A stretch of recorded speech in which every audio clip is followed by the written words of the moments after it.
नमस्कार दोस्तों, स्वागत है आपका भानु नॉलेज शो में। दोस्तों, आज का जो वीडियो है वो कॉन्स्टिट्यूशन के एक महत्वपूर्ण टॉपिक संविधान के जो स्रोत हैं, सोर्स ऑफ इंडियन कॉन्स्टिट्यूशन, उस पे लेके आया हूँ। भारतीय संविधान जो अपना विश्व का सबसे बड़ा लिखित संविधान है, उसको किन किन देशों के संविधान से लिया गया है, उसके स्रोत क्या क्या हैं, क्योंकि हमारा सबसे बड़ा लिखित संविधान है हमारे देश का।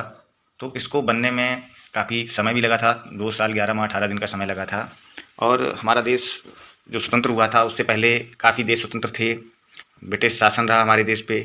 तो उन चीज़ों को, कुछ ऐसी चीज़ें थीं जिस देशों में पहले से ही स्वतंत्रता थी, उनका संविधान था, तो हमने उनकी ओर देखा और उनके संविधान में हमें जो बेहतर लगा, जो अपने यहाँ होना चाहिए था, उन चीज़ों को लिया गया। कुछ चीज़ों को सीधे तौर पे लिया गया और उन चीज़ों में कुछ ऐसी चीज़ें थीं जिनमें हमारे यहाँ की राजनीतिक सामाजिक पृष्ठभूमि के आधार पर उनमें कुछ आमूलचूल बदलाव किए गए, उसके साथ उन्हें ग्रहण किया गया, अपने संविधान में लागू किया गया। तो आज ये बहुत ही इंपॉर्टेंट टॉपिक है, इसमें डिस्कशन करेंगे कि किस देश से किन चीज़ों को लिया गया है। इससे भी एग्जाम्स में क्वेश्चन आते हैं, अच्छे खासे क्वेश्चन पूछे जाते हैं और छोटा टॉपिक है लेकिन इंपॉर्टेंट है। तो वीडियो शुरू करते हैं, वीडियो को बिल्कुल स्किप ना करें, अंत तक देखें। तो वीडियो शुरू करते हैं। पहला जो सबसे संविधान में सबसे ज़्यादा प्रभाव किसका पड़ा, तो भारत शासन अधिनियम 1935।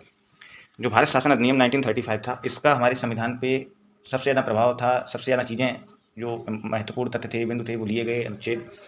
तो इसमें जो पहला पॉइंट है कि संघीय तंत्र की जो व्यवस्था ली गई है, होगा हमारे देश का जो एक राज्यों का संघ होगा भारत। ये चीज़ भारत शासन अधिनियम 1935 से ली गई। पूछते हैं सीधे ही क्वेश्चन की संघीय तंत्र की व्यवस्था या राज्यपाल का कार्यकाल संबंधी प्रावधान कितना होगा, ये किससे लिया गया है, ऑप्शन 4 दे देंगे, इस तरीके से पूछ लेंगे। न्यायपालिका होगी और वो ये लोक सेवा आयोग का गठन कैसे कार्य करेंगे, वो पूरा कहाँ से लिया गया, भारत शासन अधिनियम 1935 से। आपातकाल के समय क्या क्या उपबंध होंगे, मूल अधिकार कौन कौन से निरस्त होंगे, कैसे क्या, कौन कौन से आपातकाल के समय, जैसे राष्ट्रपति शासन है, राष्ट्रीय आपातकाल है, वित्तीय आपातकाल है, इन चीज़ों की अवधारणा कहाँ से ली गई है। इन 5 पॉइंट्स, ये मेन 5 पॉइंट्स जो हैं वो कहाँ से लिए गए, भारत शासन अधिनियम 1935 से। तो इसमें आपको बस यही याद रखना है, न्यायपालिका संबंधी प्रावधान है, लोक सेवा आयोग, ये कहाँ से लिया गया हमारे कॉन्स्टिट्यूशन में, भारत शासन अधिनियम 1935 से। नेक्स्ट हम बात करेंगे, ब्रिटिश का शासन ही रहा हमारे देश पे, अंग्रेजों का। तो ब्रिटेन के संविधान से क्या क्या हम लोगों ने अपने संविधान में शामिल किया, अमूलचूल बदलाव करते हुए, हमारी राजनीतिक सामाजिक पृष्ठभूमि को देखते हुए। जो आज हमारे देश में संसदीय शासन देखने को मिलता है, लोकतंत्र में संसद सर्वोपरि है, वो ब्रिटेन के संविधान से लिया गया है। संसदीय शासन प्रणाली, विधि का शासन, हमारे यहाँ कानूनी सर्वोपरि है, विधि द्वारा स्थापित जो शासन प्रक्रिया उसी के अनुसार शासन चलता है, तो विधि सर्वोपरि, विधि का शासन होगा।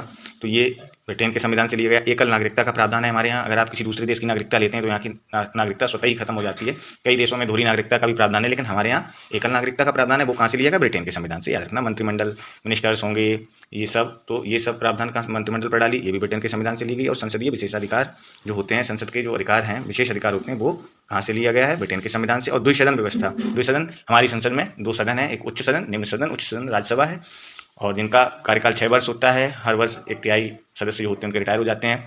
और निम्न सदन जो लोकप्रिय सदन है, लोकसभा है, जो जनता के द्वारा चुन के जाते हैं, एमपी, सांसद बोलते हैं जिनको। तो ये ब्रिटेन का हमारे संविधान पे काफ़ी प्रभाव पड़ा, ब्रिटिश कॉन्स्टिट्यूशन का, भारत शासन अधिनियम, क्योंकि ब्रिटिश गवर्नमेंट ने शासन किया हमारे देश पे, प्रक्रियाएं जो कानून लागू करते गए उनमें कुछ बदलाव किए, कुछ को हटा दिया, कुछ चीज़ों को एक्सेप्ट कर लिया सीधे तौर पे। तो ब्रिटिश और भारत शासन अधिनियम, ये इन दोनों का बहुत ही ज़्यादा प्रभाव है हमारे संविधान पर। तो हमारे देश की एकल नागरिकता, विधि का शासन का प्रावधान है, संसदीय शासन व्यवस्था, मंत्रिमंडल प्रणाली, संसदीय विशेषाधिकार, द्विसदन व्यवस्था। सीधा क्वेश्चन पूछ लेगा एग्जाम में कि मंत्रिमंडल प्रणाली जो हमारे देश में है उसको किस देश के संविधान से लिया गया, तो आप याद रखें ब्रिटेन के संविधान से ये सब सारी चीज़ें हमारे देश के संविधान में शामिल की गई हैं। नेक्स्ट बात करेंगे अमेरिका का संविधान। अब अमेरिका की बात कर लेते हैं कि हमने अमेरिका के संविधान से क्या क्या अपने देश में के संविधान में शामिल किया है। तो मूल अधिकार बहुत इंपॉर्टेंट है, पढ़ा चुका हूँ, हर एग्जाम में मूल अधिकार से क्वेश्चन आते ही है। तो मूल अधिकार को अमेरिका के संविधान से लिया गया है। न्यायपालिका स्वतंत्र होगी, सर्वोच्च होगी, तो ये भी अमेरिका के संविधान से लिया गया कि न्यायपालिका बिल्कुल स्वतंत्र होगी। आप देखते हैं न्यायालय किसी के अंडर में काम नहीं करते हैं, वो एक स्वतंत्र निकाय हैं, उनको निर्णय लेने की स्वतंत्रता है और कोई गवर्नमेंट या कोई संसद उन पर कोई प्रभाव नहीं डाल सकती है। तो इस तरीके की प्रक्रिया ये अमेरिका के संविधान से ली गई। न्यायिक पुनरावलोकन, ये प्रक्रिया जो न्यायिक पुनरावलोकन की है, मतलब जुडिकल रिव्यू, कि अगर संसद कोई कानून बनाती है तो न्यायालय स्वतः संज्ञान में ले सकता है या जुडिकल रिव्यू उसका कर सकता है कि ये कानून जो भारतीय संविधान के अनुरूप ही ये कानून बना है, ये विधेयक पारित हुआ या नहीं। तो वो उसका पुनरावलोकन कर सकती है, उसको रद्द करने के आदेश दे सकती है, ये राइट है, हमारे कॉन्स्टिट्यूशन में है। तो ये प्रक्रिया कहाँ से ली गई है, अमेरिका के संविधान से। उपराष्ट्रपति का जो पद है वो भी कहाँ से लिया गया है? अमेरिका के संविधान से। राष्ट्रपति उपराष्ट्रपति का पद अमेरिका के संविधान से, याद रखना है हमको। और राष्ट्रपति पर महाभियोग, महाभियोग मतलब राष्ट्रपति को हटाने की जो प्रक्रिया है, कैसे हटाया जाएगा राष्ट्रपति को, ये भी कहाँ से ली गई है? अमेरिका के संविधान से। नेक्स्ट हम बात करेंगे जैसे न्यायाधीश को कैसे पद से हटाया जाएगा, न्यायाधीशों पे महाभियोग कैसे चलेगा, उसकी प्रक्रिया क्या है, कैसे उनको पदच्युत किया जाएगा, तो वो प्रक्रिया भी अमेरिका के संविधान से ली गई। आप याद रखें, मूल अधिकार बहुत महत्वपूर्ण भाग है। नेक्स्ट, न्यायपालिका की स्वतंत्रता, ये भी बहुत महत्वपूर्ण है, ये भी अमेरिका के संविधान से लिया गया। न्यायिक पुनरावलोकन तो आप याद रख सकते हैं। मूल अधिकार, मूल अधिकार के लिए आपको मूल अधिकारों का उल्लंघन होता है, कहीं पे हनन होता है, तो आप कहाँ जाते हैं? न्यायालय की शरण में। तो आप याद रखें, मूल अधिकार से शुरुआत करें। और न्यायपालिका की स्वतंत्रता और न्यायिक पुनरावलोकन, ये दोनों न्यायालय से जुड़ी चीज़ें हैं, तो उनको याद रखें। नेक्स्ट, राष्ट्रपति का पद और उपराष्ट्रपति पर महाभियोग, ऐसे करके आप याद कर सकते हैं उनको, न्यायाधीश को पद से हटाना। तो न्यायपालिका से संबंधित 3 पॉइंट्स जो ऐसे हैं प्रावधान जो लिए गए हैं अमेरिकी संविधान से, और बाकी राष्ट्रपति पर महाभियोग, उपराष्ट्रपति का पद और मूल अधिकार, इनको याद रखना है अच्छे से, क्योंकि इनसे क्वेश्चन बनते हैं एग्जाम्स में। नेक्स्ट हम बात करेंगे आयरलैंड का संविधान, उससे क्या क्या लिया गया है हमारे देश में के संविधान में। तो राज्य के नीति निर्देशक तत्व जो DPSP हैं, जो राज्य के नीति निर्देशक तत्व अनुच्छेद 36 से लेकर 51 तक हैं, ये आयरलैंड के संविधान से लिए गए हैं, जो काफ़ी प्रभावकारी हैं। इनके लिए हम न्यायालय की शरण में नहीं जा सकते हैं, लेकिन जो राज्य सरकार हैं वो इनको ध्यान में रखते ही कानून, नियम या कोई विधेयक पारित करेंगी। तो इनको लिया गया है राज्य के नीति निर्देशक तत्व हैं। राष्ट्रपति की निर्वाचन पद्धति, अब राष्ट्रपति उपराष्ट्रपति का पद कहाँ से लिया गया था? अमेरिका के संविधान से। राष्ट्रपति को हटाएंगे कैसे, हटाने की प्रक्रिया, महाभियोग चलाने की, वो अमेरिका के संविधान से। और राष्ट्रपति का निर्वाचन पद्धति, उसका चुनाव कैसे होगा राष्ट्रपति का, वो कहाँ से ली गई? आयरलैंड, कंफ्यूज बिल्कुल ना हो। राष्ट्रपति के निर्वाचन की पद्धति आयरलैंड के संविधान से ली गई है, और राष्ट्रपति के वो पद से हटाने की, पदच्युत करने की प्रक्रिया जो है वो कहाँ से? अमेरिका के संविधान से, याद रखें। और राज्यसभा के सदस्यों का जो कार्यकाल संबंधी है, नामांकन संबंधी, राज्यसभा के सदस्यों का नामांकन संबंधी जो प्रक्रिया है वो कहाँ से ली गई है? वो आयरलैंड के संविधान से। तो आयरलैंड आप याद रखना है, पहला सबसे इंपॉर्टेंट है आयरलैंड का कि नीति निर्देशक तत्व आयरलैंड के संविधान से लिए गए। और साथ में आप 2 पॉइंट्स और याद रखेंगे, राष्ट्रपति की निर्वाचन पद्धति और राज्यसभा के सदस्यों का नामांकन कैसे होगा। नेक्स्ट हम बात करेंगे कनाडा का संविधान। कनाडा के संविधान से क्या क्या लिया गया है? तो इसमें क्या, सशक्त केंद्र के साथ संघीय व्यवस्था, सशक्त केंद्र के साथ संघीय व्यवस्था, पहला पॉइंट ये है। केंद्र जब सशक्त होगा तो संघीय व्यवस्था सशक्त होगी, राष्ट्र सशक्त होगा। तो राज्य, भारत क्या है? राज्यों का एक समूह है, एक संघ है राज्यों का। तो उसमें जो शक्तियां हैं, केंद्र के पास ज़्यादा शक्तियां हैं, सशक्त केंद्र बनेगा तो संघीय व्यवस्था अच्छी होगी। तो इसमें यही बताया गया है कि जो केंद्र को सशक्त बनाने की साथ साथ जो संघीय व्यवस्था है, केंद्र सशक्त कैसे हो, वो कहाँ से ली? कनाडा के कॉन्स्टिट्यूशन से। नेक्स्ट आप बात करेंगे अवशिष्ट शक्तियों का केंद्र में निहित होना। पहली तो सशक्त केंद्र के साथ संघीय व्यवस्था, ये कहाँ से लिया गया प्रावधान? कनाडा के संविधान से। नेक्स्ट पॉइंट है अवशिष्ट शक्तियों का केंद्र में निहित होना। अवशिष्ट शक्तियाँ आप जैसे समझ नहीं पा रहे होंगे, इसको थोड़ा सा आप समझ लें। जैसे आपको हमने सूची पढ़ाई थी, तो संघ सूची, राज्य सूची, समवर्ती सूची। संघ सूची में जो विषय होते हैं उन पर कानून बनाने का अधिकार केंद्र सरकार को होता है, संघ को होता है, ठीक है। और राज्य सूची के जो विषय होते हैं उन पर राज्य सरकारें कानून बनाती हैं। और समवर्ती सूची के जो विषय होते हैं उन पे दोनों, केंद्र और राज्य दोनों को अधिकार है कानून बनाने का, ठीक है। अब इसमें क्या, अवशिष्ट शक्तियाँ वो शक्तियाँ हैं जो ना तो केंद्र की सूची में है, ना राज्य की सूची में है, ना समवर्ती, कोई ऐसा विषय है जो केंद्र सूची में भी नहीं है, राज्य सूची में भी नहीं है ना, और ना ही समवर्ती सूची में है। और ऐसा कोई विषय आ जाता है, उस पर अगर ये कहा जाएगा कि कानून कौन बनाएगा, तो उस पर कानून कौन, किसको अधिकार होगा बनाने का? या कोई समस्या ऐसी आ जाए या हमें बनाना ही है, कोई अचानक कोई ऐसा विषय आता है सामने जो तीनों सूचियों में ना हो, ना संघ सूची, ना राज्य सूची, ना समवर्ती सूची, तो फिर वो अवशिष्ट शक्तियों का केंद्र में नहीं होता ना, मतलब उस पर कानून फिर कौन बनाएगा? केंद्र सरकार। केंद्र सरकार को अधिकार है कि फिर वो जो सूचियों में नहीं है विषय, जिसका सूचियों में वर्णन नहीं किया गया है, कोई ऐसा विषय आ जाता है तो उस पर केंद्र सरकार बनाएगी, ठीक है। नेक्स्ट, केंद्र द्वारा राज्यों की नियुक्ति। केंद्र द्वारा राज्यों की नियुक्ति, राज्यों में राज्यपाल नियुक्त होते हैं, राष्ट्रपति द्वारा प्रधानमंत्री की सलाह पर किए जाते हैं। तो केंद्र का प्रभाव कह सकते हैं कनाडा के संविधान से जो भी लिया गया वो केंद्र को प्रभावशाली, ज़्यादा ताकतवर, सशक्त बनाने के लिए सारे जो प्रावधान दिए गए हैं। सुप्रीम कोर्ट की परामर्श संबंधी शक्ति, जो राष्ट्रपति लेता है, सुप्रीम कोर्ट से परामर्श लेता है। तो ये सारी चीज़ें हैं, एक सशक्त केंद्र के साथ संघीय व्यवस्था, अवशिष्ट शक्तियों का केंद्र में निहित होना, केंद्र द्वारा राज्यों की नियुक्ति और सुप्रीम कोर्ट की परामर्श संबंधी शक्ति, ये कनाडा के संविधान से लिया गया है, तो उसको आप याद रखें। नेक्स्ट बात करेंगे ऑस्ट्रेलिया के संविधान की। तो ऑस्ट्रेलिया के संविधान से क्या क्या लिया गया है ये अब हम जानते हैं। जैसे पहला पॉइंट है समवर्ती सूची। अभी आपको बताया था 3 प्रकार की सूचियाँ होती हैं, उसमें विषय होते हैं, उन विषय पे संघ सूची में जो विषय होंगे उन पर केंद्र सरकार कानून बनाएगी, राज्य सूची में जो विषय होंगे उस पर राज्य सरकार बनाएगी, और समवर्ती सूची में केंद्र और राज्य जो ऐसे विषय हैं उन पर दोनों कानून बना सकते हैं।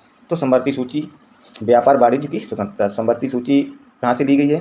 ऑस्ट्रेलिया के संविधान से। संसद के दोनों सदनों की संयुक्त बैठक, जैसे जब कोई विधेयक है या कोई महत्वपूर्ण विधेयक है तो राष्ट्रपति आहूत करता है, संसद के दोनों की सदनों की संयुक्त बैठक जो होती है, ये प्रावधान ऑस्ट्रेलिया के संविधान से लिया गया। इसकी बैठक की अध्यक्षता कौन करता है? लोकसभा का जो अध्यक्ष होता है, बैठक बुलाता कौन है? राष्ट्रपति, है ना। कोई विशेष चर्चा करनी है किसी प्रावधान पे, किसी विधेयक पे जो पारित होना आवश्यक है और सहमत नहीं बन पा रही है किसी स्थिति में, जो कोई मेजर स्थिति है, तो उसमें क्या करता है, संसद के दोनों सदनों की संयुक्त बैठक होती है। राज्यसभा और लोकसभा 2 सदन है, तो इनकी बैठक कौन बुलाता है? राष्ट्रपति बुलाता है। ये पॉइंट भी आप याद रखें, राष्ट्रपति बुलाता है। और इसकी अध्यक्षता कौन करता है? लोकसभा अध्यक्ष। तो समवर्ती सूची को ऑस्ट्रेलिया से लिया गया, ये पॉइंट आप याद रखें।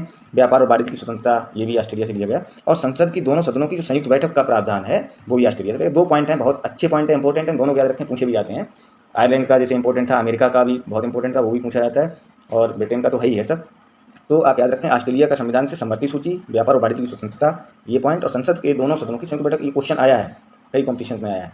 तो नेक्स्ट अब बात करेंगे, नेक्स्ट जर्मनी के संविधान से एक ही पॉइंट लिया गया है। जर्मनी को आप याद रखें, विश्व युद्ध में जापान जर्मनी, तो जर्मनी आपातकाल के समय मूल अधिकारों का स्थगन। जर्मनी के संविधान से क्या लिया गया है कि जो हमारे मूल अधिकार हैं उनका स्थगन हो जाता है आपातकाल के समय, इमरजेंसी के समय। हमारे देश में एक बार इमरजेंसी लगी थी, इंदिरा गांधी जी का कार्यकाल था उस समय, तो आज भी हम लोग याद करते हैं उसको। तो आपातकाल के समय मूल अधिकारों का स्थगन हो जाता है, जो हमें मूल अधिकार दिए गए हैं उनका स्थगन। ये संबंधी प्रावधान कहाँ से लिया गया? जर्मनी के संविधान से। नेक्स्ट हम बात करेंगे सोवियत रूस या सोवियत संघ, यूएसएसआर या रसिया बोलते हैं, तो उसके संविधान से क्या क्या लिया गया है? तो इसके संविधान से मूल कर्तव्य लिए गए हैं, जो 42वें संविधान संशोधन 1976 द्वारा जोड़े गए हैं हमारे संविधान में। ये मूल संविधान में नहीं थे, ये सरदार स्वर्ण सिंह समिति की सिफारिश पर इनको हमारे संविधान में जोड़ा गया है। मूल कर्तव्यों को, मूल कर्तव्य भाग 4A अनुच्छेद 51(1) में वर्णन है इनका। मूल रूप से जब जोड़े गए थे 42वें संविधान संशोधन 1976 में, जब मूल कर्तव्य जोड़े गए थे उस समय 10 थे, वर्तमान में इनकी संख्या 11 है। एक अनुच्छेद जो मूल कर्तव्य है वो बढ़ गया है 2002 में। तो याद रखना है, सिर्फ सोवियत संघ का आपको एक ही पॉइंट है, एक ही चीज़ ली गई है, मूल कर्तव्य। इंपॉर्टेंट है, काफ़ी पूछे भी जाते हैं, तो सोवियत संघ बोल सकता है या यूएसएसआर बोल दे या रूस बोल दे। तो रूस से क्या लिया गया? मूल कर्तव्य रूस से लिए गए हैं हमारे संविधान में। कब जोड़े गए ये भी याद रखें, 42वें संविधान संशोधन द्वारा जोड़े गए हैं। एक चीज़ याद रखें, अच्छा इसका अलग से भी वीडियो है बनाया है, आप देख सकते हैं मूल कर्तव्यों का, उसमें अच्छे से एक्सप्लेन किया हुआ है। नेक्स्ट हम बात करेंगे फ्रांस का संविधान। तो फ्रांस से गणतंत्रात्मक व्यवस्था जो है, ये शब्द है, ये लिया गया है कि भारत में राष्ट्रपति जो है वो का पद वो सर्वोपरि होगा, सबसे बड़ा पद, उसी के नाम से सारे काम होंगे। लेकिन पावर ऑफ अथॉरिटी किसके पास है? लोकतंत्र में निहित है, तो प्रधानमंत्री के पास होती है। तो ये गणतंत्रात्मक व्यवस्था ये कहाँ से ली गई? फ्रांस से। और प्रस्तावना में 3 शब्द जोड़े गए थे, जो स्वतंत्रता, समता, बंधुता, ये 3 शब्द प्रस्तावना में जो जोड़े गए, इनको भी फ्रांस के संविधान से लिया गया है। ये याद रखना है, सिर्फ गणतंत्रात्मक और प्रस्तावना में स्वतंत्रता, समता, बंधुता, ये 3 शब्द कहाँ से लिए गए थे? फ्रांस के संविधान से। नेक्स्ट अब बात करेंगे जापान का संविधान। तो जापान से सिर्फ एक ही पॉइंट है, विधि द्वारा स्थापित प्रक्रिया। और जो हमारी विधि द्वारा स्थापित प्रक्रिया है उसी की तहत हम सारे काम करते हैं, चाहे वो प्रशासनिक कार्य हों, विधायिक कार्य हैं या न्यायिक, हर तरीके से जो विधि द्वारा स्थापित प्रक्रिया है, तो ये कहाँ से लिया गया? जापान के संविधान से। एक ही पॉइंट है, विधि द्वारा स्थापित प्रक्रिया। ठीक है, तो नेक्स्ट अब नेक्स्ट पे चलते हैं, दक्षिण अफ्रीका का संविधान, उससे क्या लिया गया? तो उससे बहुत इंपॉर्टेंट 2 पॉइंट लिए गए हैं। पहला है संविधान में संशोधन की प्रक्रिया। संविधान में संशोधन की प्रक्रिया कैसे संशोधन करेंगे संविधान में, ये दक्षिण अफ्रीका से लिया गया। इंपॉर्टेंट है, इससे क्वेश्चन बने भी हैं एग्जाम्स में, आ चुके हैं, और बहुत महत्वपूर्ण पॉइंट है ये, तो इसको अच्छे से याद रखें कि संविधान संशोधन की प्रक्रिया कहाँ से ली गई?